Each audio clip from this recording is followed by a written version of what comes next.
The scent of jasmine and orange blossom clung to my skin like a lie I couldn't wash away. Someone had sprayed it on me hours ago, or maybe minutes, I couldn't tell anymore. Time had become elastic in this marble prison they called a bridal suite, stretching and compressing until I felt dizzy with it. My fingers trembled as I traced the intricate beadwork on the wedding dress they'd forced me into, each crystal bead catching the afternoon light filtering through gauze curtains. The gown was exquisite, probably cost more than everything my family had ever owned combined, but it felt like a shroud. I pressed my palm against the cool window glass, watching the garden below where men in dark suits moved like chess pieces across perfectly manicured lawns. Security. Guards. Whatever pretty name they wanted to give to the human chains keeping me here. My breath fogged the window, obscuring my view of the world I'd been ripped from just 3 days ago.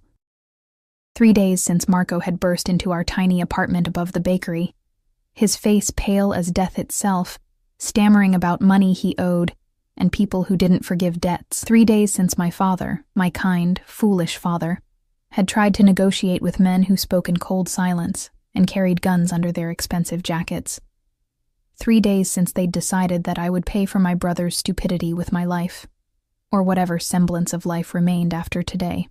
Miss Rossi, it's time. The voice belonged to an older woman, with steel gray hair and eyes that held no sympathy.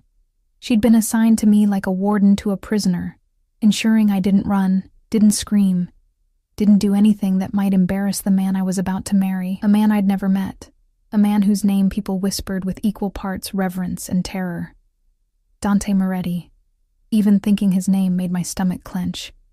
I'd heard stories, of course. Everyone in our neighborhood had. The young king of the underworld, they called him. 28 years old, and already commanding an empire built on fear and blood. They said he was ruthless, that he'd taken control of his family's operations at 23 after his father's murder, consolidating power with a brutality that made older, more established bosses fall in line or fall silent permanently. They said he was beautiful too, in the way a blade is beautiful, sharp, cold, deadly. "I need a moment," I whispered, my voice barely audible. The woman's expression didn't change. "You've had 3 days of moments. The guests are seated. The priest is waiting. Mr. Moretti doesn't appreciate delays." Mr. Moretti. As if calling him that made him civilized, made this transaction anything other than what it was. A business deal sealed with my surrender. I turned from the window, catching my reflection in the full-length mirror. The woman staring back looked like a ghost of someone I used to know. The dress transformed me into something ethereal and untouchable, all ivory silk and delicate lace. They'd pinned my dark hair up in an elaborate style I'd never have managed myself, leaving a few curls to frame my face. The veil, layers upon layers of tulle, waited on a nearby chair, ready to complete my transformation into whoever Dante Moretti expected his bride to be. "The veil," the woman said, approaching with it. "Mr. Moretti specifically requested the traditional style, full coverage. Of course he did. Why would he want to see the face of the woman he was purchasing? I was just another asset, another piece of property to add to his collection. My stomach twisted again, this time with something darker than fear. Rage, maybe, or grief for the life I'd never get to live. The woman positioned the veil over my head, and my world narrowed to a soft, gauzy filter. Everything became dreamlike, distant. Maybe that was better. Maybe I could pretend this wasn't happening, that I wasn't walking toward a future that felt like death by 1,000 cuts. "Your bouquet." She thrust white roses into my hands. Their fragrance mixed with the jasmine on my skin, cloying and overwhelming. One of the thorns had been missed in the wrapping, and it pricked my thumb through the satin ribbon. A tiny bead of blood welled up, red against pale skin. I watched it, fascinated by this small proof that I was still real, still human, still capable of bleeding. The door opened, and my father stood there, looking 20 years older than he had last week. His suit was borrowed, too tight across his shoulders, and his eyes couldn't meet mine. Guilt radiated from him like heat from a furnace. Marco had disappeared the day after making his confession, leaving our father to negotiate with monsters on his behalf. Some negotiations. They'd wanted blood or money. We had neither. so they'd taken me instead. Sophia, my father started, his voice breaking. Don't. I cut him off, unable to bear whatever apology he thought might absolve him.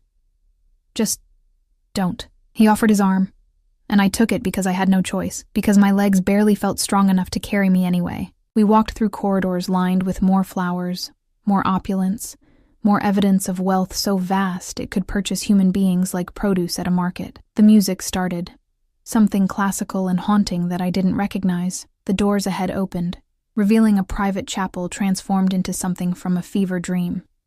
Candles everywhere, their flames casting dancing shadows across walls covered in climbing roses. The pews held maybe 30 people, all strangers, all watching as I approached my execution dressed as a bride. And at the altar, with his back to me, stood a figure that made my breath catch despite everything. Even from behind, Dante Moretti radiated power. He wore a black suit that probably cost more than my father's bakery would make in a year, tailored so perfectly it looked like a second skin. His dark hair was styled in a way that seemed effortless, but probably wasn't, and his stance, feet slightly apart, shoulders back, spoke of absolute confidence. 2 men flanked him, dressed identically, their eyes scanning the room constantly. His security, always present, always watching. My father's grip on my arm tightened as we walked down the aisle. Each step felt like walking underwater. Everything slow and surreal. I could feel eyes on me, assessing, judging, but I kept my gaze fixed on the back of Dante's head, on the man who held my future in hands I'd heard could break bones without hesitation. We reached the altar, and my father practically pushed me forward before retreating to his seat. I stood there, alone, the veil still obscuring my vision, turning everything soft and blurred. The priest began speaking in Italian, words about sacred bonds and eternal commitment that felt like mockery under these circumstances. Dante still hadn't turned around. He stood rigid, almost bored, as if this entire ceremony was just another tedious business meeting. Maybe to him it was. The bride and groom will now face each other, the priest announced. My heart hammered so hard I thought it might burst through the beaded bodice of my dress. This was it.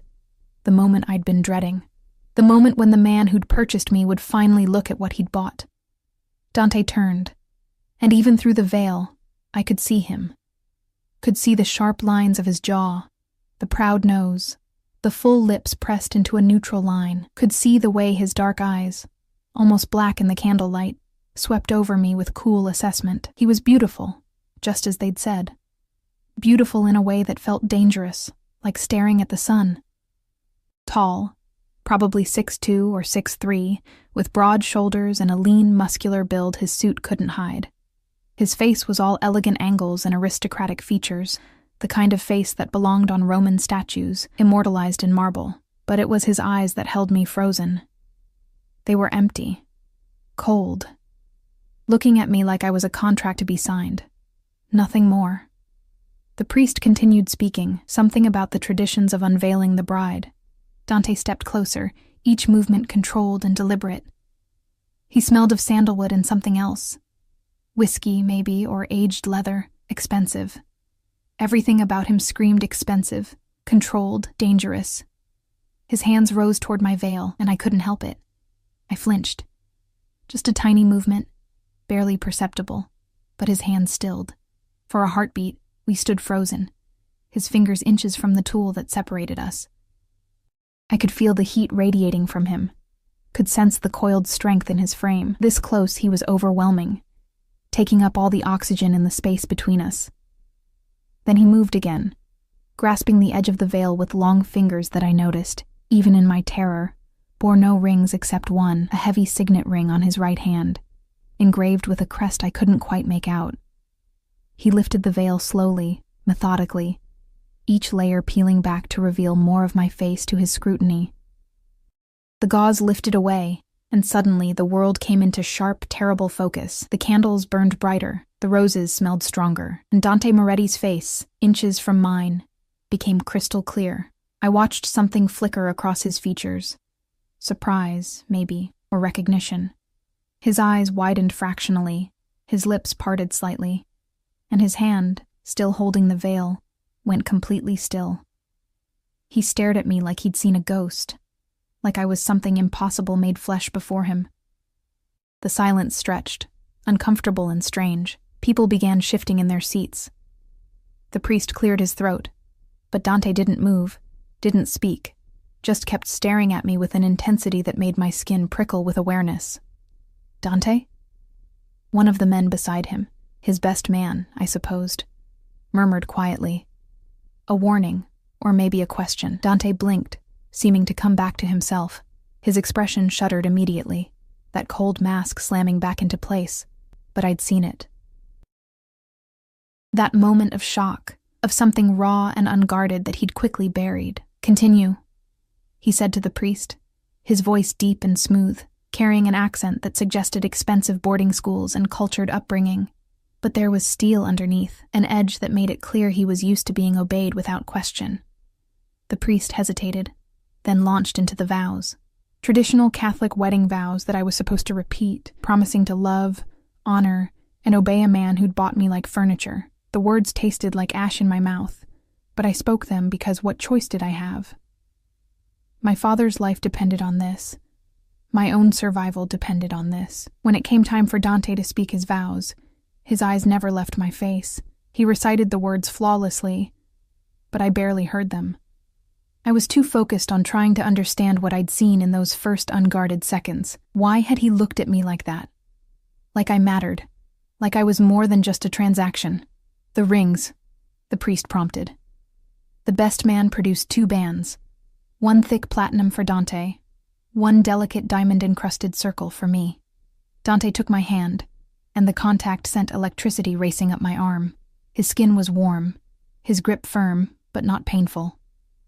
He slid the ring onto my finger, and I noticed his hand was completely steady, while mine trembled like a leaf in a storm. My turn. I took his ring with shaking fingers, nearly dropping it before managing to slide it onto his hand. It looked right there, somehow, natural. "I now pronounce you husband and wife," the priest declared. "You may kiss the bride." Panic flooded through me. I hadn't thought about this part, about having to kiss him, about having to pretend intimacy with a stranger who'd bought me. Dante stepped closer, one hand coming up to cup my jaw. His touch was gentle, surprisingly so, his thumb brushing across my cheekbone in a gesture that might have been tender if I didn't know better. He leaned in, and I closed my eyes, unable to watch. His lips brushed against mine. Soft, warm, barely there. A kiss for show, for the witnesses, nothing more. But just before he pulled away, I felt him hesitate, felt his hand tighten slightly on my jaw, felt his breath hitch against my mouth. Then he was stepping back, his hand falling away, his expression blank once more. The chapel erupted in polite applause. I stood there, now Sophia Moretti, belonging to a man I didn't know, trapped in a life I didn't choose. Dante offered his arm, and I took it automatically. We walked back down the aisle together, his body rigid beside mine, my hand resting on his forearm, feeling the tension coiled beneath his suit jacket. The doors opened to reveal a waiting car, a black Mercedes with tinted windows and a driver standing at attention. 2 more security vehicles were visible beyond it. Of course. A man like Dante Moretti didn't go anywhere without an army. He handed me into the car with impersonal efficiency, then slid in beside me. The door closed, sealing us in leather-scented silence. The driver pulled away from the chapel, and I watched through the window as the only world I'd ever known disappeared behind us. "We need to talk." Dante's voice made me jump. I turned to find him watching me with that same intense focus, his body angled slightly toward mine in the spacious back seat. "About what?" I managed, proud that my voice didn't shake. "About why you look exactly like the woman my father was going to marry before someone put a bullet in his head." The world tilted, my vision blurred at the edges. And the last thing I saw before darkness claimed me was Dante's hand reaching out to catch me as I fell. I woke to the smell of leather and cologne, my cheek pressed against something warm and solid. For a disoriented moment, I couldn't remember where I was, why my body felt heavy and strange, why expensive fabric rustled against my skin with each breath. Then it all came rushing back, the wedding, the veil, Dante's face when he'd seen me, his words about his father, about someone who looked like me, about bullets and death. I jerked upright, realizing with horror that I'd been leaning against Dante's shoulder. He sat perfectly still beside me, one arm extended along the back seat behind me, not touching, but close enough that I could feel the heat radiating from him. His other hand held a phone to his ear, and he was speaking rapid Italian in a low, controlled voice that somehow sounded more dangerous than shouting would have. "No, Marco. I don't care what Romano thinks. Double the security at the warehouse and have Luca run background on everyone hired in the last 6 months. Yes, everyone." He paused, listening, his jaw tightening. "Because my wedding day seems like an excellent time for our enemies to make a move, and I won't be caught unprepared." He ended the call without saying goodbye, slipping the phone into his jacket pocket before turning those dark, assessing eyes on me. "You fainted." I noticed. My throat felt dry, my voice hoarse. "Where are we?" "Almost home." He reached forward, opened a small compartment, and retrieved a bottle of water. He opened it before handing it to me, the gesture somehow both considerate and controlling, taking care of me while making it clear he was in charge even of this small thing. I took the water because my throat burned, because refusing would be petty and pointless. The cool liquid helped, but it couldn't wash away the fear coating my insides. I studied him from the corner of my eye as I drank. In the car's dim interior, he looked different than he had at the altar. Less like a statue, more like a man. A dangerous man, yes, but still flesh and blood. "You said I look like someone," I ventured, my fingers tightening on the water bottle. "Your father's fiancé?" Dante's expression didn't change, but something flickered in his eyes. Pain, maybe, or rage carefully buried. "Isabella Conti. They were engaged 15 years ago. I was 13. He shifted slightly, and I caught a glimpse of a shoulder holster under his jacket. Of course he was armed. Probably always was. 3 days before the wedding, my father was shot outside his office. 5 bullets. He died before the ambulance arrived." The water turned to ice in my stomach. "I'm sorry." "Are you?" His tone was neutral, but there was an edge beneath it. "Your brother stole $200,000 from one of my clubs. Money that was already promised elsewhere, to people who don't accept excuses. He put your entire family in an impossible position." "I know." The words came out bitter. "Believe me, I know exactly what Marco did." "Do you?" Dante leaned forward, and suddenly the spacious back seat felt tiny. "Do you know that the Romanos wanted your father's hands for the disrespect? That the Castellanos suggested your mother might work off the debt in one of their establishments? Do you understand what I saved you all from by offering an alternative?" My hands shook so badly that water sloshed over the rim of the bottle. "An alternative? You bought me like property. I married you." His voice dropped lower, colder. "There's a difference. As my wife, you're untouchable, protected. No one in our world would dare lay a hand on you without signing their own death warrant." "How generous." I couldn't keep the sarcasm from my voice, even though every instinct screamed at me to be careful, to not provoke the predator sitting inches away. Something dangerous flashed across his face. He reached out, and I flinched, but he only took the water bottle from my trembling hands, setting it carefully in the cup holder. When he looked at me again, his expression had shifted into something I couldn't read. "Let me make something very clear, Sophia." My name on his lips sent an unwanted shiver down my spine. "I don't know why you look so much like Isabella. I don't know if it's coincidence or something more calculated, but I will find out. Until then, you'll stay close, where I can see you, where I can protect you from whoever might want to use this resemblance against me. Protect me." I laughed, the sound edged with hysteria. "You're the one I need protection from." His jaw clenched. "You think I'm the danger here? You have no idea what's out there, Kara. No idea what men in my world do to vulnerable women they think they can use as leverage." He leaned even closer, invading my space completely. "But you're about to learn. Because as of today, you're not just Sophia Rossi anymore. You're Sophia Moretti. And that name comes with enemies you can't even imagine." The car slowed, turning through massive iron gates that opened automatically. Beyond them, a driveway wound through manicured grounds toward a house that made me forget how to breathe. It wasn't a house. It was an estate. 3 stories of pale stone and endless windows, with wings extending on either side of a central entrance that featured columns and architectural details that belonged in a museum. "This is where you live?" The question came out as barely a whisper. "Where we live now." Dante's correction felt like a brand. 32 rooms, 15 acres, security better than most government buildings. The only place in this city where I can guarantee your safety. Or guarantee my imprisonment, I thought, but didn't say. The car stopped in front of the main entrance, where a man in a black suit immediately opened Dante's door. Another opened mine, offering a hand to help me out. I took it because my legs felt weak, because the wedding dress made movement difficult, because everything about this day had left me feeling hollowed out and unsteady. Dante came around the car, dismissing the men with a subtle gesture before offering his arm. "Come. I'll show you to your room. You'll want to rest before dinner." "My room?" I looked at him sharply. "Not our room?" Something flickered across his face. Surprise, maybe, or approval. "Did you think I'd force myself on my unwilling bride?" His voice carried an edge of dark amusement. "I may be many things, Sophia, but I'm not a rapist. You'll have your own space, your own sanctuary, if you will." I didn't trust it, didn't trust him, but I had no choice except to take his arm and let him lead me up the stone steps. The front door opened before we reached it, held by a middle-aged woman in professional attire who looked me over with shrewd, assessing eyes. "Mrs. Chen," Dante said.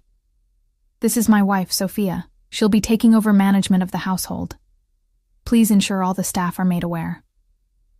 Mrs. Chen's expression didn't change, but I saw calculation in her gaze.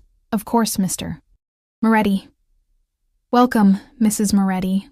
I've prepared the East Wing suite as you requested." The interior of the house stole what little breath I had left. Marble floors, soaring ceilings, artwork that probably cost more than most people earned in a lifetime. A massive staircase curved up to the second floor, its banister gleaming dark wood carved with intricate designs. Everything spoke of old money, established power, a legacy built on foundations I didn't want to examine too closely. Dante guided me up the stairs, his hand settling on the small of my back, possessive, proprietary. I wanted to shake it off but didn't dare. Other staff members appeared and disappeared like ghosts, all of them watching us with expressions carefully neutral. How many people worked here? How many eyes would be tracking my every move? We reached the second floor and walked down a corridor lined with more art, more evidence of wealth so vast it seemed obscene. Finally, Dante stopped at a set of double doors. He pushed them open, revealing a suite that looked like something from a luxury magazine. The bedroom was enormous, dominated by a 4-poster bed draped in silk. Floor-to-ceiling windows overlooked the grounds, offering views of gardens and distant trees. A sitting area, with a fireplace, occupied one corner. 2 more doors led to what I assumed were a bathroom and closet. "Your sanctuary," Dante said, his voice unreadable. "The closet has been stocked with clothes in your size. The bathroom has everything you should need. If you require anything else, press 9 on the phone. Someone will assist you." I walked into the room slowly, my heels clicking on hardwood floors, partially covered by Persian rugs that probably cost more than my father's bakery. It was beautiful. It was perfect. It was a gilded cage. "Where's your room?" The question escaped before I could stop it. Dante's lips curved into something that might have been a smile on someone less dangerous. "Across the hall. Close enough to protect you, far enough to let you breathe." He paused in the doorway. "Dinner is at 8. Mrs. Chen will send someone to help you dress." "I can dress myself. I'm sure you can." His eyes traveled over me slowly, assessing in a way that made heat crawl up my neck. "But you're the wife of Dante Moretti now. Appearances matter. Everything matters." He stepped back into the hallway. "Rest, Sophia. You look exhausted." The doors closed, and I heard the soft click of a lock. I rushed forward, testing the handle. It opened easily, not locked, not trapped. But when I peered into the hallway, I saw a man in a dark suit positioned near the stairs, his posture alert, his jacket bulging slightly in a way that suggested a weapon underneath. Not locked, just watched. I closed the door and leaned against it, the wedding dress suddenly feeling suffocating. I reached back, fumbling with the buttons, finally managing to unfasten enough of them to let the heavy gown slide down my body and pool on the floor.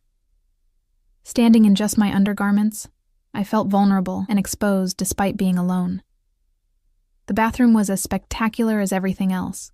Marble and gold fixtures, a tub large enough to swim in, a separate shower that could fit 4 people. I turned on the shower, letting the water heat while I caught sight of myself in the mirror. I looked different. My makeup was smudged from fainting, my carefully styled hair coming undone, but it was my eyes that held me frozen. They looked haunted, shocked, like someone who'd just watched their life end. The shower beckoned, promising to wash away the jasmine perfume, the feel of Dante's hands on my face, the memory of his lips against mine. I stepped under the spray and let the water run hot enough to hurt, scrubbing at my skin until it turned pink, trying to erase the sensation of being owned. But no amount of washing could change what had happened. I was married, bound, trapped in a world I didn't understand. Married to a man who looked at me like I was a ghost, who spoke of protection while keeping armed guards outside my door. I thought of Isabella Conti, the woman I apparently resembled. What had happened to her after Dante's father died? Had she mourned? Had she moved on? And why did I look like her? Was it truly coincidence, or was there something darker at work?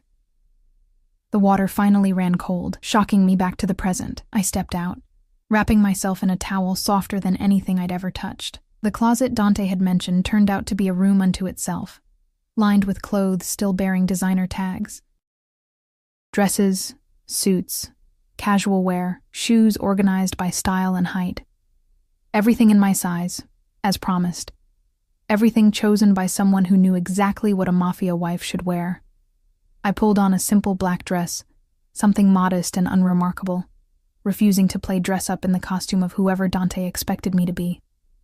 My hair dried in waves down my back, and I left it loose. Another small rebellion. The phone on the bedside table showed 6:47, more than an hour until dinner, more than an hour to sit in this beautiful room and contemplate my new reality. I walked to the windows instead, looking out over the grounds. The gardens were impressive. Roses, hedges trimmed into geometric shapes, paths winding through carefully cultivated beauty. In the distance, I could see the wall that surrounded the property, topped with cameras and sensors. A fortress, Dante had called it. A prison, I thought. Movement caught my eye. Below, near a fountain, Dante stood talking to 2 men. Even from this distance, his commanding presence was evident. He'd changed from his suit into dark slacks and a white shirt, sleeves rolled up to reveal forearms corded with lean muscle. He gestured as he spoke, and the 2 men listened with absolute attention, one of them taking notes on a tablet. As if sensing my gaze, Dante looked up. Even from 2 stories away, I felt the impact of his stare. He held my eyes for a long moment, his expression unreadable, before returning his attention to his men, but he'd known exactly where to look. As if he'd been aware of me watching. As if he tracked my presence even when I thought I was unobserved. A knock on the door made me jump. "Mrs. Moretti?" A young woman's voice, tentative. "Mr. Moretti asked me to help you prepare for dinner." I opened the door to find a girl maybe 20 years old, with kind eyes and nervous hands. "I'm Maria," she said. "I'll be assisting you. May I come in?" What choice did I have? I stepped back, letting her enter. She moved to the closet with practiced efficiency, emerging with a different dress. Deep burgundy, elegant but not overtly sexy, with a neckline that suggested sophistication without revealing too much. "Mr. Moretti chose this one himself," Maria said softly. "He said it would suit you. Of course he had. Of course he was controlling even this." I wanted to refuse, to insist on the black dress I'd chosen, but something in Maria's anxious expression stopped me. She was just following orders, just trying to survive in this world like I was. I let her help me into the dress. It fit perfectly, skimming my curves without clinging, the fabric rich against my skin. She styled my hair into a sophisticated twist, leaving a few tendrils loose to frame my face. Minimal makeup, just enough to look polished. When she finished, I barely recognized myself in the mirror. I looked expensive, untouchable, like I belonged in this world of wealth and danger. "Beautiful," Maria whispered. Mr. Moretti will be pleased. I didn't care about pleasing Dante Moretti, but I was learning that in this new life, what I wanted mattered very little. Maria led me back downstairs to a formal dining room where a table set for two waited beneath a chandelier that probably cost more than my childhood home. Dante stood by the window, a glass of what looked like whiskey in his hand. He turned as I entered, and something flashed in his eyes. Appreciation, possession, something darker I couldn't name. "You look perfect," he said, moving toward me with predatory grace. He took my hand, lifted it to his lips, and pressed a kiss to my knuckles that felt like a brand. "Shall we eat, wife?" The chair Dante pulled out for me was antique, probably worth more than my father's entire bakery.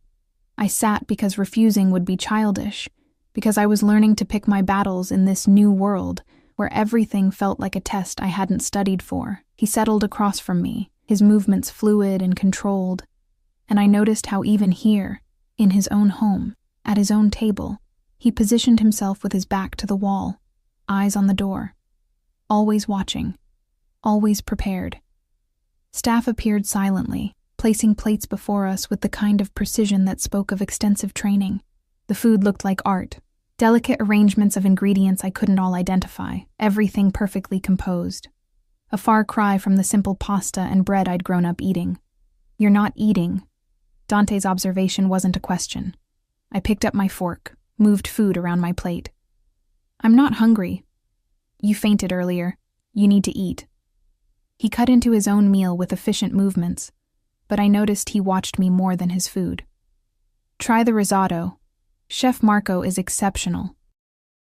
"Another Marco." The words came out bitter. "Seems like a popular name in your world." His lips quirked slightly. "Your brother made poor choices, Sophia. But he's family. That means something, even in my world, especially in my world." Family. I set down my fork, unable to pretend anymore. "You don't know anything about my family.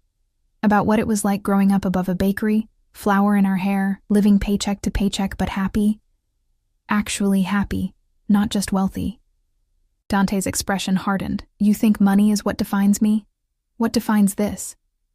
He gestured around the opulent room. "This is security, protection, power to keep what's mine safe from those who would take it. And now I'm yours?" The question hung between us like a blade. "Another possession to protect?" He set down his own fork, his dark eyes locking onto mine with an intensity that made my breath catch. "You became mine the moment you walked down that aisle.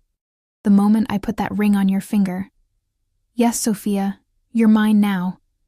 And I protect what's mine with everything I have."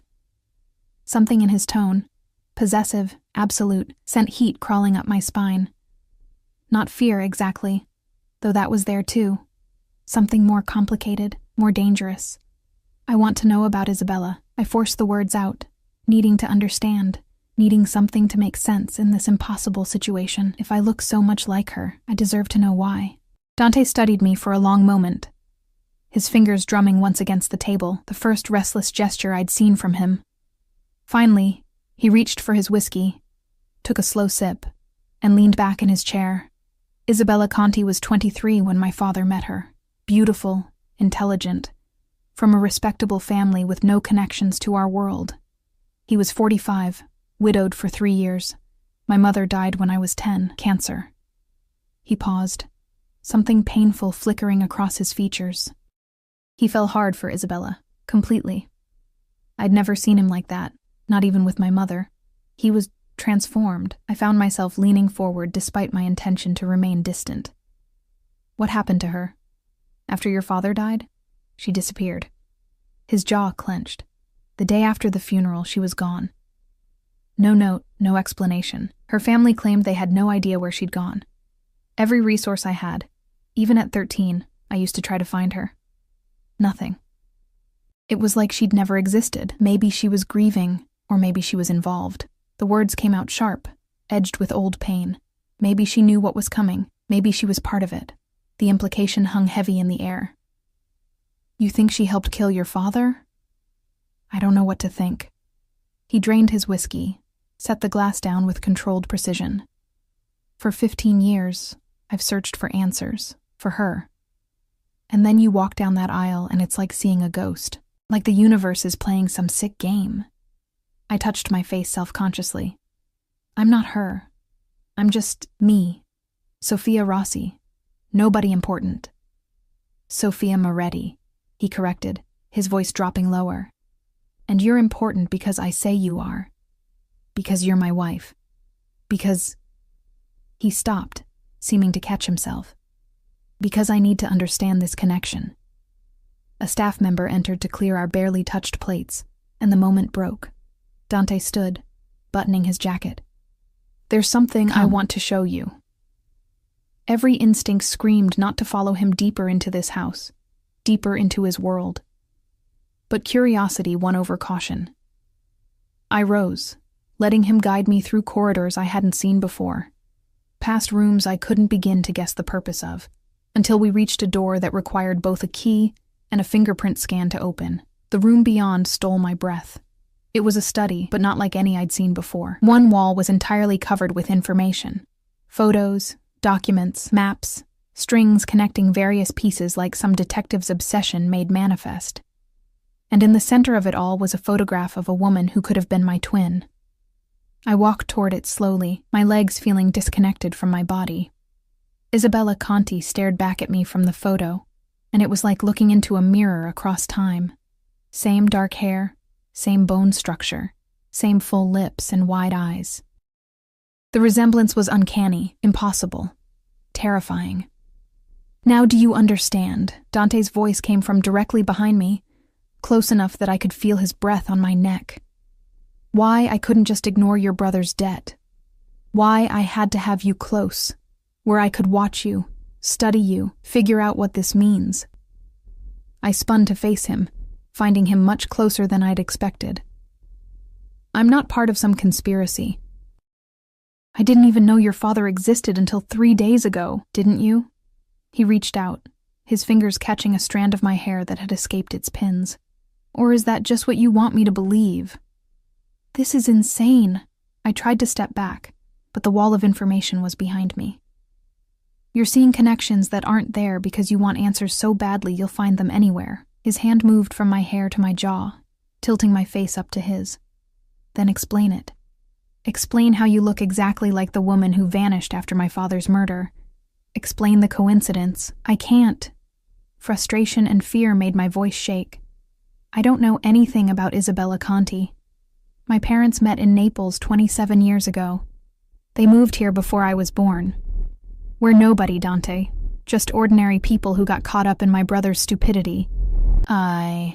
He studied my face like he could read truth in the lines of it, his thumb brushing across my cheekbone in that same gesture from the chapel. You're terrified right now. I can feel you trembling, but you're not lying. Unless you're the best actress I've ever encountered. I'm not lying. I held his gaze even though it felt like staring into a furnace. I'm just a baker's daughter who got sold to pay off a debt. Something shifted in his expression.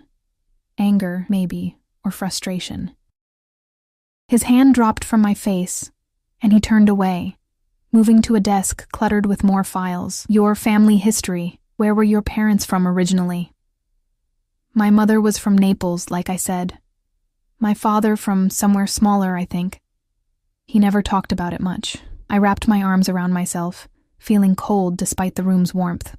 Why does this matter? Because everything matters. He pulled out a file, flipped through pages. Conti. That was Isabella's maiden name. Her family was from the Campania region. Small fishing village. He looked up sharply. Where did you say your father was from? Ice formed in my veins. I don't know exactly. Somewhere small. Near the coast, maybe? Dante's eyes narrowed. Your father's full name? Antonio Rossi. Mother? Lucia Rossi. Maiden name Ferraro. He made a note, his mind clearly working through possibilities I couldn't begin to follow. I'll have someone look into it. If there's a connection, I'll find it. And if there isn't? If this really is just bizarre coincidence? He moved toward me again, each step deliberate. Then I'll have married a beautiful woman who looks like my father's lost love, and I'll have to figure out what to do about that. The way he said, beautiful, sent unwanted heat through my chest. I tried to focus on the danger, on the possessiveness, on everything wrong about this situation. But standing in his private sanctuary, surrounded by 15 years of his obsession, I saw something I hadn't expected. Pain, deep, unresolved pain that had shaped him into this hard, controlled man who trusted nothing and no one. "How old were you when he died?" I asked softly. "You said 13. His expression shuddered. "That's not relevant." "It is, though." I took a tentative step closer. "You were just a kid. You lost your mother at 10, your father at 13. That's enough." The word cracked like a whip. My past isn't up for discussion. What matters is the present. What matters is keeping you safe while I figure out what this resemblance means. Safe from what? You keep saying that, but a phone buzzed. Not the one in his pocket, but one on the desk. A red phone that looked somehow more serious than the others. Dante moved to it immediately, his entire demeanor shifting into something harder, more dangerous. "Talk," he said without preamble. Then his face went completely blank. "When?" A pause. "How many?" Another pause, longer this time. "Lock down the compound. Nobody in or out without my explicit authorization. I'll be there in 20 minutes. He ended the call and turned to me, his eyes cold in a way that made me understand why people feared him. "We're moving you to the safe room." "What? Why?" "Because someone just tried to hit one of my warehouses. Because they failed, which means they'll be looking for softer targets. Because until I know who and why, you're the most vulnerable piece on the board." He was already moving, his hand gripping my elbow, pulling me toward the door. "Dante, wait. No waiting, no questions. Right now, you do exactly what I say, when I say it." We were in the corridor now, moving fast. 2 men appeared from nowhere, flanking us. "Marco, take Mrs. Moretti to the panic room. Stay with her. Nobody gets in, nobody gets out until I give the all clear." "Yes, boss." "Dante," I tried again, fear making my voice sharp. He stopped abruptly, turning to frame my face with both hands. "I know you're scared. I know you don't trust me, but right now, your life might depend on doing what I say. Can you do that?" I stared into his eyes, seeing the urgency there, the barely controlled violence coiling under his skin. Whatever was happening, it was serious. Deadly serious. "Yes," I whispered. Something flickered across his face. Relief, maybe, or approval. He pressed a hard, quick kiss to my forehead. "Good girl. Go with Marco. I'll come for you when it's safe." Then he was gone, moving down the corridor with lethal purpose, already on his phone, already issuing orders in that cold, commanding voice. Marco. Not my brother Marco, a different Marco, older and scarred, gestured toward a different corridor. "This way, Mrs. Moretti. Quickly." I followed because I had no choice, my mind racing, an attack, on Dante's operations. Did that mean I was in danger too? Or was this about something else entirely? We descended stairs I hadn't known existed, going down, down, until we reached a reinforced door that required multiple security measures to open. Beyond it was a room that looked like a luxury bunker. Comfortable furniture, supplies, monitors showing various views of the property. "You'll be safe here," Marco said, his tone almost gentle. "Mr. Moretti had this built specifically to protect what matters most. He won't let anything happen to you." "You sound certain of that." "I've worked for him for 10 years, ma'am. I've never seen him care about anything the way he—" Marco stopped, seeming to realize he was saying too much. "You're safe here. That's what matters."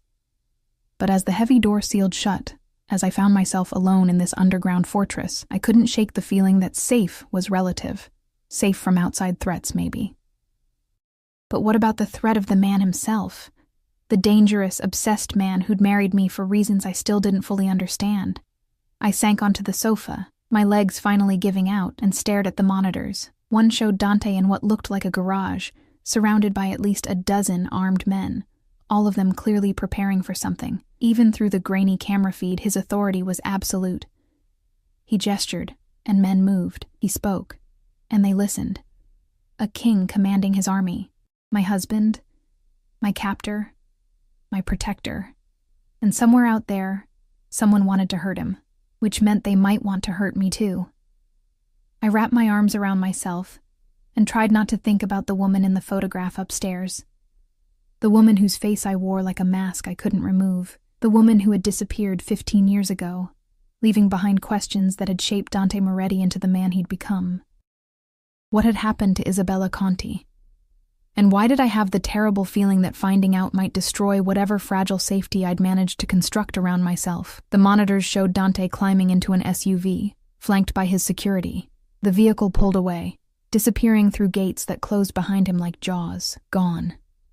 He was gone, leaving me locked in this beautiful cage, wondering if he'd come back at all, wondering what I'd do if he didn't. 3 hours passed like 3 years in that underground room. I watched the monitors obsessively, tracking movement around the property, seeing guards patrol with increased frequency, catching glimpses of staff moving through the house with nervous efficiency.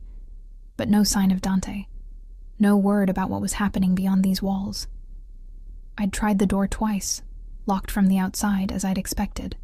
The phone on the wall connected only to Marco, who assured me in patient tones that everything was fine, that Mr. Moretti would return soon, that I should try to rest.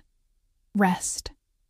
As if I could sleep while my husband, that word still felt foreign, was out there doing God knew what in response to an attack on his empire.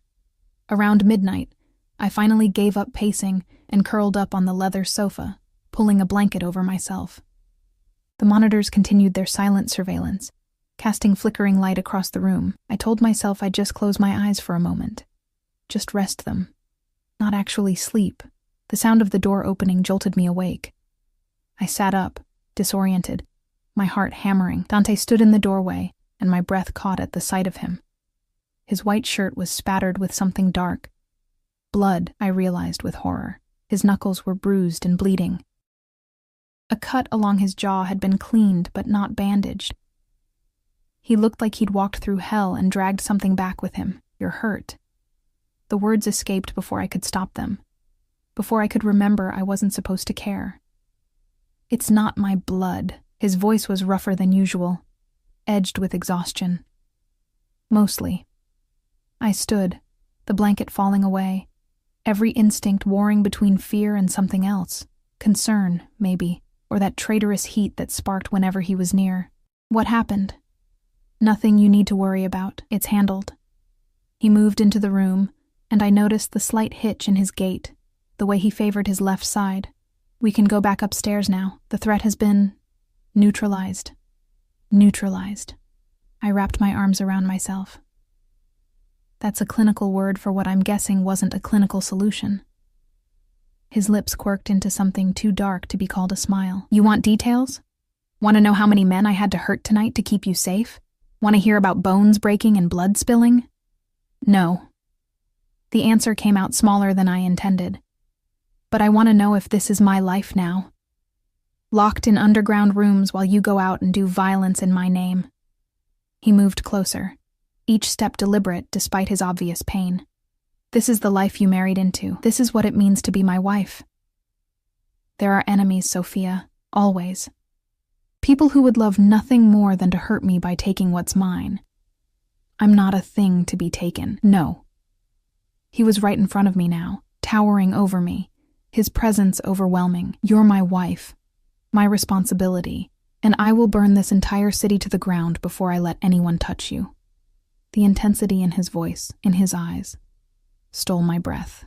This wasn't just about protection or possession. There was something raw there, something that scared me more than any threat from outside enemies. "Your knuckles are bleeding," I said quietly, trying to break the tension. "You should clean them properly." He glanced down at his hands as if just noticing the damage. "I've had worse." "That doesn't mean you should ignore it." I moved toward a cabinet I'd noticed earlier, finding a first aid kit inside. When I turned back, Dante was watching me with an expression I couldn't read. "Sit. Let me help." "You don't have to." "I know I don't have to. I want to." The lie came easily, though maybe it wasn't entirely a lie. Maybe I just needed to do something normal, something human. To remind myself that the man standing before me wasn't just a monster, despite the blood on his clothes. He sat on the sofa, and I knelt before him, opening the first aid kit with trembling hands. His knuckles were a mess, split skin, already starting to bruise.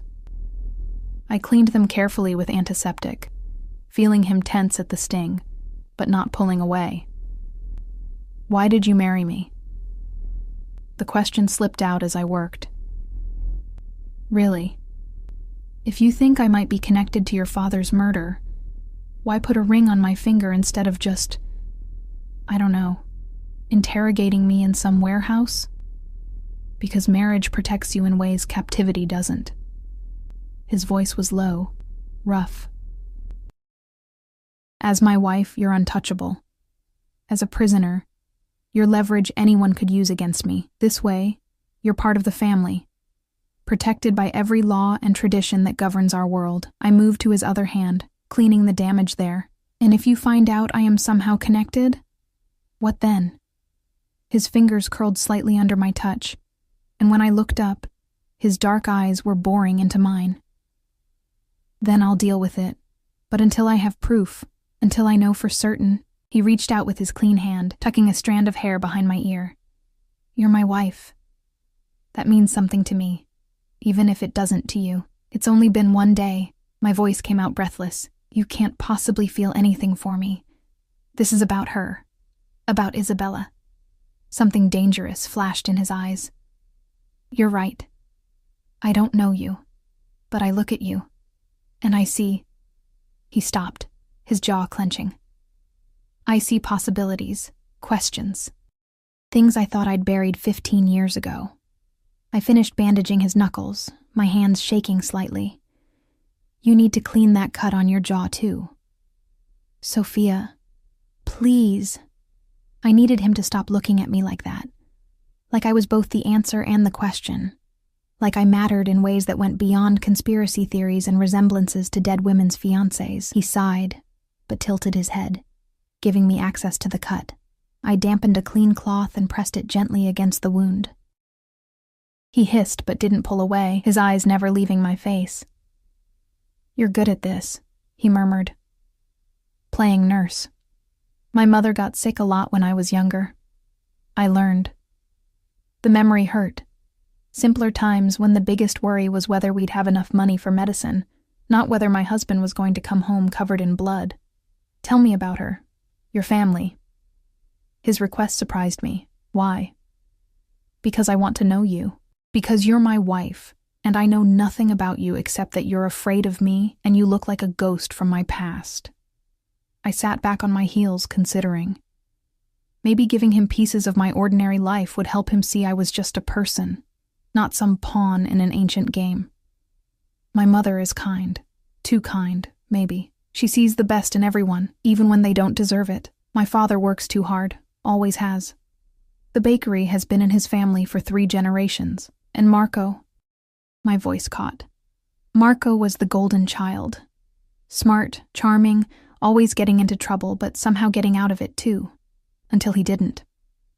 "Your brother stole from me because of a gambling debt," Dante said quietly. "Did you know he had a problem?" "No. None of us did. He hid it well." Bitterness crept into my tone, right up until he destroyed everything. "He didn't destroy everything." Dante's hand came up to cup my jaw, forcing me to meet his eyes. "He changed things, drastically. But you're alive, Sophia. Your family is alive. In my world, that counts for something. At what cost?" I whispered. "My freedom? My future? Everything I thought my life would be? Maybe your life was always meant to be more than a bakery." His thumb traced my lower lip, the touch sending unwanted electricity through me. "Maybe this was always where you were supposed to end up. You don't believe in fate. I didn't. Until I lifted that veil and saw your face." His voice dropped lower, more intimate, until I felt something I thought died with my father 15 years ago. Warning bells screamed in my head even as my body leaned into his touch. "Dante, this is insane. You can't—" "Can't what? Feel something for my wife?" He pulled me up onto the sofa beside him, close enough that I could smell blood and gunpowder, and underneath it all, that scent of sandalwood and whiskey that was becoming dangerously familiar. "Can't want to protect you?" Can't imagine keeping you even after I figure out this mystery. Keeping me. I tried to pull back, but his arm had snaked around my waist, holding me in place, like I'm a possession. Like you're mine. His eyes burned into me. There's a difference. Is there? My heart hammered against my ribs, because from where I'm sitting it feels the same. He leaned closer, his breath warm against my lips. Then maybe you're not paying attention. The kiss wasn't like the chaste press of lips at our wedding. This was claiming, possessive, demanding. His mouth moved against mine with an intensity that stole my breath, his hand fisting in my hair to angle my head exactly where he wanted it. I should have fought, should have pushed him away, should have remembered that this man had bought me, owned me, was dangerous in ways I couldn't even comprehend. But my body had other ideas. My hands found his shoulders, gripping the blood-stained fabric of his shirt as I kissed him back with equal desperation. It was wrong and terrifying, and somehow exactly what I needed after hours of fear and uncertainty. When he finally pulled back, we were both breathing hard. His eyes had gone nearly black with want, his grip on my waist tightening. This doesn't change anything, I managed, my voice shaking. I'm still here against my will. You still don't know if you can trust me. No, he pressed his forehead against mine. But I know I don't want to let you go. I know that the thought of someone hurting you tonight made me capable of things that would horrify you. I know that 3 days isn't enough time to feel this way about someone. But here we are. Feel what way? I needed him to say it, needed to hear the words even though they terrified me. Possessive, protective, obsessed. Each word was punctuated with a soft kiss along my jaw, like you're the answer to a question I've been asking for 15 years, even if I don't understand how yet. I pulled back enough to look at him properly, seeing past the blood and violence to the man underneath. Damaged, lonely, carrying grief that had shaped him into something hard and unyielding. What if I'm not her? What if this resemblance is just cruel coincidence, and there are no answers? Then I'll have to learn to live with the questions. His hand came up to cradle my face. But I'll do it with you beside me, as my wife, as mine. The possessiveness should have angered me, should have made me fight harder. But exhaustion and fear and the aftermath of adrenaline had left me wrung out, unable to summon the energy to resist. I'm tired, I whispered. So tired of being scared. Something softened in his expression. Then let me take you to bed. Your bed, he clarified, seeing the panic that must have shown on my face. I told you. I won't force myself on you, but I will keep you safe, even if that means sleeping outside your door like a guard dog. The image was absurd enough to draw a watery laugh from me. The great Dante Moretti, sleeping on the floor. For you? Apparently, yes. He stood, pulling me up with him, his hands gentle despite their strength. Come. You need rest. Tomorrow we'll start investigating your family history. See if there's really a connection to Isabella, or if this is just the universe playing games. We made our way back upstairs, Dante's hand never leaving the small of my back.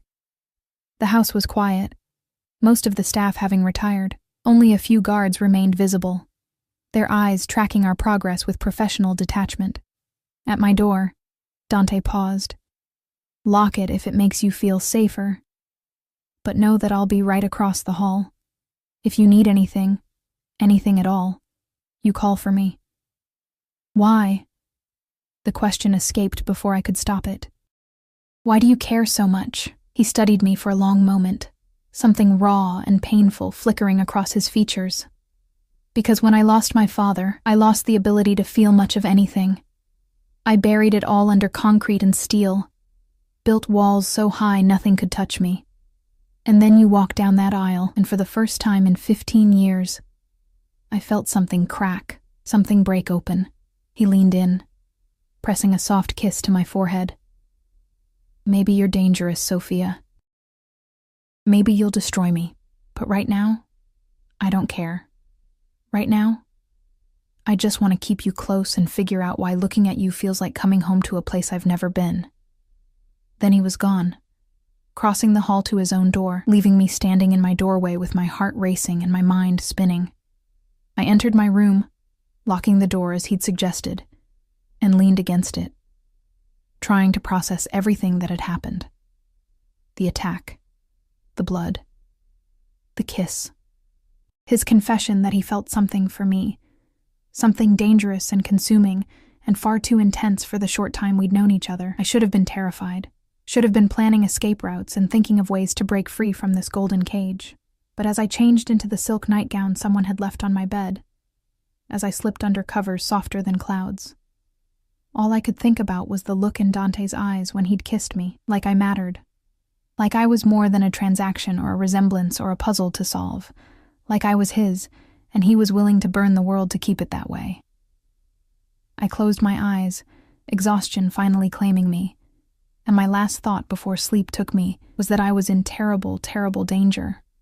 Not from outside threats or mysterious attackers, but from the possibility that I might actually be starting to care about the monster who'd made me his wife. Morning light filtered through the gauze curtains, painting golden stripes across my bed. For a moment, one blissful, disoriented moment, I forgot where I was. Then reality crashed back with the weight of the diamond ring on my finger, the silk sheets against my skin, the memory of blood on white fabric and a kiss that had tasted like danger and something darker. A soft knock interrupted my spiraling thoughts. "Mrs. Moretti, may I come in?" "Maria." I sat up, pulling the covers around myself. "Yes." She entered carrying a tray, coffee, fresh fruit, pastries that smelled like they'd just come from the oven. "Mr. Moretti asked me to bring you breakfast. He's in meetings all morning, but requests that you join him in his study at noon." Requests. Such a polite word for what was clearly a command. "Thank you." I took the coffee gratefully, letting the warmth seep into my hands. "Maria? How long have you worked here?" She set the tray on the bedside table, her movements careful. 3 years, ma'am." "Have you ever seen Mr. Moretti like this, with someone?" Her eyes widened slightly, and I saw calculation there, weighing what was safe to say. "No, ma'am. Mr. Moretti keeps his personal life very private." The staff was surprised to learn of the wedding. "But..." She hesitated. "But what?" "He's different since you arrived. More present.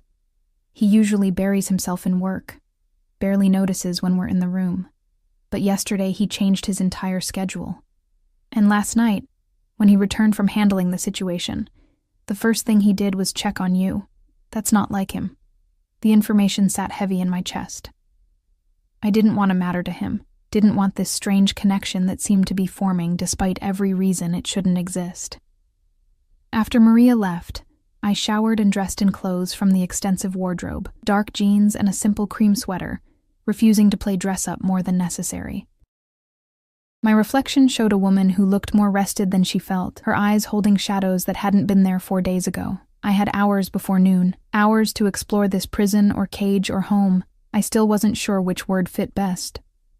I left my room, immediately noticing the guard positioned discreetly down the hall. He nodded at me but didn't speak, his presence both reassuring and restricting. The house revealed itself slowly as I wandered. A library with floor-to-ceiling books, many in Italian. A music room with a grand piano that looked antique and probably priceless. A conservatory filled with exotic plants and the sound of a fountain. Each room spoke of wealth accumulated over generations, of power that came with old money and older traditions. I found myself drawn back to the formal dining room where we'd eaten last night, studying the portraits on the walls. Moretti ancestors stared down with stern expressions, their painted eyes following me as I moved. I stopped at one, a man in his 40s with Dante's eyes and jaw, painted maybe 20 years ago. My father. Dante's voice behind me made me jump. He stood in the doorway, wearing dark slacks and a charcoal shirt, looking like he'd slept and showered away all evidence of last night's violence. Only the cut on his jaw and his bandaged knuckles remained, commissioned when I was 8. He hated sitting for it. "You look like him." "So I've been told." He moved closer, studying the portrait with an expression I couldn't read. He was a hard man. Fair, but hard. Demanded excellence, accepted nothing less. But he loved deeply when he let himself. "Like with Isabella." "Yes." He turned to me, his dark eyes intense in the morning light. I had my people working through the night. Your family history. Looking for connections. My stomach clenched. And? Your father's village, San Marco, on the coast of Campania. Population less than 500. He pulled out his phone, showed me a photo of a small fishing village. White buildings clustered around a harbor, boats bobbing in azure water. Isabella's mother was from the same village. They would have been the same generation. The floor seemed to tilt. That doesn't mean... Your father's mother was named Conti before she married. Maria Conti. His voice was gentle but relentless. Isabella's aunt. I gripped the back of a nearby chair, needing support. No, that's impossible. My father never mentioned... because he probably didn't know the significance. Small villages. Everyone is related somehow, but it means you and Isabella are cousins. Second cousins, but still family. He pocketed his phone. It explains the resemblance, genetics expressing similarly across generations. Relief and confusion warred in my chest. So I'm not... There's no conspiracy, just family resemblance. Just family. Something flickered in his eyes, disappointment, maybe, or relief of his own. Which means you're innocent in all this. Just a woman caught in her brother's mess, paying for his sins. And now? What happens now that you know? I forced myself to meet his gaze. Do you let me go? Annul the marriage? His expression hardened. Is that what you want? I want... The words stuck in my throat. What did I want? Freedom, yes. My old life back. But that life was gone, burned away the moment Marco had stolen from the wrong people. And the alternative? Returning to a world where I'd always be the girl whose brother owed the mob, where my family would never be safe. That terrified me more than staying. I want to understand what this is. What we are. Come with me. He offered his hand, and after a heartbeat of hesitation, I took it. His fingers closed around mine, warm and strong, as he led me back to the study where Isabella's photo watched from the wall of obsession. But something had changed. The strings had been cut, the connections removed. Only a few key pieces remained. Isabella's photo, his father's murder report, a handful of documents. I started taking it down this morning, Dante said quietly. 15 years of searching, and the answer was simpler than I thought. She wasn't part of the murder. She ran because she was terrified. Because my father's enemies would have used her against him if they'd found her. How do you know? Because I finally found her. He pulled up something on his computer. A death certificate. Isabella Conti died 8 years ago in Argentina. Breast cancer. She never married, never had children. She spent her life running from a tragedy she wasn't part of, dying alone an ocean away from home. The sadness in his voice cracked something inside me. I squeezed his hand. I'm sorry. So am I. Sorry I wasted 15 years chasing ghosts. Sorry I let it consume me. He turned to me, framing my face with both hands, but not sorry it led me to you. Dante, I know this started wrong. I know I gave you no choice, that I bought you like property to pay a debt. His thumbs traced my cheekbones, his touch achingly gentle. But I'm asking now, not as your owner or captor, as your husband. Stay with me. Let me court you properly. Let me show you who I am beyond the violence and blood. My heart hammered. And if I say no, if I want to leave, pain flashed across his features, but he didn't look away. Then I'll let you go. I'll make sure your family is protected, that your brother's debt is forgiven, that you have everything you need to start over somewhere safe. I won't keep you prisoner, Sophia. Not anymore. The words should have brought relief. Instead, they brought confusion, and something dangerously close to disappointment. You'd really let me walk away, if that's what you wanted, if staying here was truly unbearable. His forehead pressed against mine, but I'm hoping you'll give me a chance. Give us a chance. Because when I look at you, I don't see Isabella anymore. I see you. Sophia. The woman who bandaged my hands without being asked. Who stood up to me even when she was terrified. Who kisses me back like maybe, just maybe, she feels this thing between us too. This thing that's only existed for 2 days. Time is relative when you've been numb for 15 years. His lips brushed mine, soft and questioning.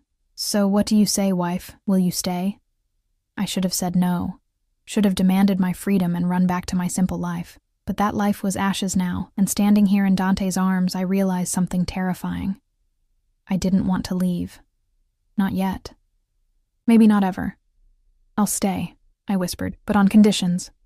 He pulled back slightly, curiosity and hope warring in his expression. Name them. I want to see my family. Regularly. I want them protected. Always. I took a breath. I want to know what you do. No more secrets about warehouses and attacks and whatever violence comes with your world. If I'm part of this life, I need to understand it. Done. I want my own money, my own accounts. So if I ever decide to leave, I can. His jaw tightened, but he nodded. Agreed. And I want time. Real time. To get to know you. To figure out if this can be something real beyond obligation and debt. How much time? I don't know. As much as it takes. I met his eyes steadily. Can you give me that? Can you be patient? A smile curved his lips, genuine, reaching his eyes in a way that transformed his entire face. For you. I can be patient. I've waited 15 years for answers. I can wait a little longer for you to realize you want to stay. Cocky. Confident. He kissed me properly then, deep and slow, his hands sliding into my hair. When we finally broke apart, we were both breathing hard. But I'll earn it, Sophia. Every day I'll show you why choosing me was the right decision. The weeks that followed proved he meant every word. Dante courted me like we were new lovers instead of forced spouses. Dinners where we talked for hours about everything and nothing. Walks through the gardens where he taught me the names of roses he'd had planted for his mother. Nights where he played piano in the music room. His fingers coaxing beauty from keys. His eyes never leaving mine. He introduced me to his world gradually, carefully. I met his advisors, men who treated me with respect because Dante demanded it. I learned about his legitimate businesses alongside the less legal ones, understanding how he'd built an empire that straddled both worlds. I saw the violence too, the reality of what he did to keep his power. And while it scared me, I also saw the code he lived by, the honor that governed even his darkest actions. My family came to dinner one Sunday, my mother crying happy tears to see me safe and well. My father stunned by the house and the life I now lived. Marco sent a letter from wherever Dante had sent him, somewhere safe, somewhere he could start over away from gambling and debts. The letter was full of apologies I wasn't ready to accept, but maybe someday. 3 months after our wedding, Dante took me back to San Marco, the village that connected us through generations. We walked the narrow streets where our ancestors had lived, stood on the dock where fishing boats still came in with the day's catch. An old woman recognized the name Conti, remembered Isabella's mother, told stories about the girl who'd been so beautiful, who'd fallen for a man from the city and disappeared into a different world. She never came back, the woman said sadly. After he died, she just vanished. We always wondered what happened to her. She was afraid, I said softly, understanding it now. She loved him so much that his death broke something inside her. She ran because staying would have destroyed her. Dante's hand found mine, lacing our fingers together. That night, in a small hotel overlooking the sea, he made love to me for the first time. Tender and passionate and nothing like I'd feared. He worshipped my body with his hands and mouth, whispered words in Italian I didn't understand but felt in my bones, and when it was over, when we lay tangled together in sheets smelling of salt air and us, he said the words I'd been waiting to hear. Ti amo, Sophia. I love you. Not because you look like her, not because fate or coincidence or family connections brought you to me, but because you're you, because you're strong and brave and you see me, really see me, and you haven't run away. I love you too. The words came easier than I'd expected, flowing like water finding its course. Even though you're dangerous and possessive and you bought me like livestock. He laughed, the sound rich and warm. In my defense, I didn't know I'd fall in love with the livestock. I smacked his shoulder, but I was smiling. Terrible. Truthful. He rolled, pinning me beneath him, his eyes dark with renewed heat. You're mine, Sophia Moretti. Not because I bought you. Because you chose to stay. Because you gave me a chance I didn't deserve. And you're mine, I countered, pulling him down for a kiss. My dangerous, obsessive, surprisingly tender husband who plays piano and plants roses and would burn the world for me, without hesitation. His lips found my neck, trailing fire. Every single time. 6 months later, I stood in that same music room where I'd first heard him play, my hand resting on the slight swell of my stomach. Dante played a new composition, something soft and hopeful that he'd written for the child we'd discovered I was carrying. Our daughter, if the ultrasound was right. A new generation of Morettis, born from violence and debt, but raised in love. He finished playing and turned to me, his eyes bright with emotion. "What do you think?" "It's perfect." I moved to him, letting him pull me onto his lap, his hand covering mine on my stomach. "She'll love it. Isabella." He said the name carefully, watching my reaction. "If you're comfortable with it, to honor the woman whose genetics brought you to me, to remember that love lost doesn't have to stay lost." Tears pricked my eyes. "Isabella Moretti. I think that's beautiful." He kissed me softly, reverently, his hand splayed protectively over where our daughter grew. "Thank you. For staying. For giving me this. For teaching me that the heart I thought died with my father was just sleeping, waiting for the right person to wake it. Thank you for being patient. For letting me choose you instead of just accepting that you'd chosen me." I rested my head on his shoulder, breathing in his familiar scent.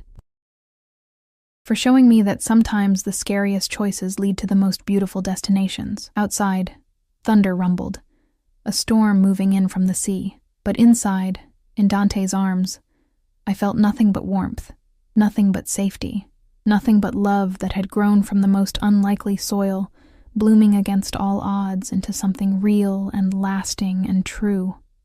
The debt that had brought us together was long paid. My brother had built a new life in Boston, sending photos of his job at a restaurant, his small apartment, his sponsor from Gamblers Anonymous. My parents visited monthly, my mother already knitting tiny clothes and planning for her grandchild. The threats that had locked me in underground rooms had been neutralized, Dante's empire secure and growing. We'd started from darkness, from violence and fear and forced vows spoken under duress. But we'd found light, found love, found a future neither of us had expected in the ruins of plans that had never been meant for us. "What are you thinking?" Dante murmured against my hair. "That I'm grateful." I tilted my face up to his, that Marco's terrible choices led me here, that your father's tragedy and Isabella's fear and family connections we never knew existed all conspired to bring us together, that maybe fate is real after all. Or maybe we just got lucky. He kissed my forehead, my nose, my lips. "Either way, I'm keeping you, forever. No annulments, no second thoughts, no escape clauses. Promise?" "Promise." His hand tightened on mine, his wedding ring catching the light beside my own. "You're mine, Sophia, and I'm yours, for better or worse, in darkness and light, until death parts us." "And maybe not even then," I whispered, thinking of Isabella and Dante's father, of love that had echoed across generations to bring me here. Maybe not even then. The storm broke against the windows, rain lashing the glass, wind howling through the gardens. But inside, wrapped in my husband's arms, our daughter safe between us, I'd never felt more at peace, more home. I'd been bought as payment for a debt, married to a monster I didn't know, trapped in a life I'd never chosen. But somehow, impossibly, I'd found love in the darkness, found a man beneath the monster, found a future I wanted to fight for. And as Dante carried me upstairs to our bedroom, not separate rooms anymore, but one shared space where we built our life together, I knew with absolute certainty that I'd made the right choice. To stay, to love, to build something beautiful from broken pieces. To become exactly who I was always meant to be. Sophia Moretti, wife of the most dangerous man in the city, mother-to-be, and the woman who'd finally taught a heart frozen in grief how to beat again.